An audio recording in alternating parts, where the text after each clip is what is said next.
আমরা আত্মা রেগা সংগঠনের পক্ষ থেকে, ডিস্ট্রিক্ট কমিটির পক্ষ থেকে আমরা এইমাত্র এখন যিনি ডিএম স্যারের দায়িত্বে আছেন আমাদের অভিজিৎ স্যার মাননীয় এডিএম, ওনার কাছে আমরা একটা ডেপুটেশন প্রদান করেছি। আমরা আসলে আমাদের সমস্যা দীর্ঘদিন ধরে আমরা এই মাসের যে বেতনটা, যেটা সেপ্টেম্বর মাসের বেতন অক্টোবরে পাওয়ার কথা, এটা এখনও পাইনি। এছাড়াও সবচেয়ে বড় কথা হচ্ছে আমাদের যে অন্যান্য রেগুলার কর্মচারী বা অন্যান্য যারা কর্মচারী আছেন তারা অ্যাডভান্স স্যালারি পেয়ে গেছেন এটা পুজোর আগে। এই পুজোকালীন সময়ে সবচেয়ে বেশি সমস্যা আমাদের বইতে হয়েছে। তার কারণ কি, আমরা স্যালারি পাইনি, শূন্য হাতে আমরা শারদীয়ার উৎসব সেটা সেরেছি।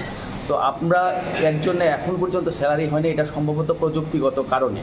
কিন্তু স্যালারি না পেলে কীভাবে যে সংসার চালাতে হয় সেটা আমরা হাড়ে হাড়ে টের পাচ্ছি। তো আপনাদের মাধ্যমে এই বার্তাটা আমরা সার্বিকভাবে সরকার মহোদয়ের কাছে আমরা সেটা তুলে ধরতে চাইছি যে আমরা সমস্যায় আছি এবং আমরা দীর্ঘদিন ধরে এই রেগার স্কিমে, আরডিএ দপ্তরের অধীনে রেগা স্কিমে আমরা কাজ করছি।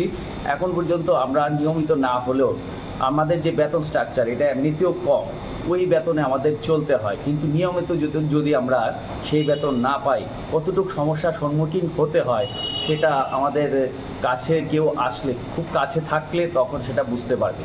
তাই সেই সমস্যা নিয়েই আমরা আজকে ডিএম স্যারের কাছে আমরা খোয়াই ডিস্ট্রিক্টের পক্ষ থেকে আমরা ডেপুটেশন দিয়েছি। এডিএম স্যার কী বলেছে আপনাদেরকে? এডিএম স্যার আমাদের বলেছেন এই বিষয়টা নিয়ে উনি দেখবেন এবং কিভাবে খুব ঊর্ধ্বতন কর্তৃপক্ষের সঙ্গে কথা বলবে এবং খুব দ্রুত কিভাবে সমাধান করা যায় এটা দেখবেন উনি। ধন্যবাদ।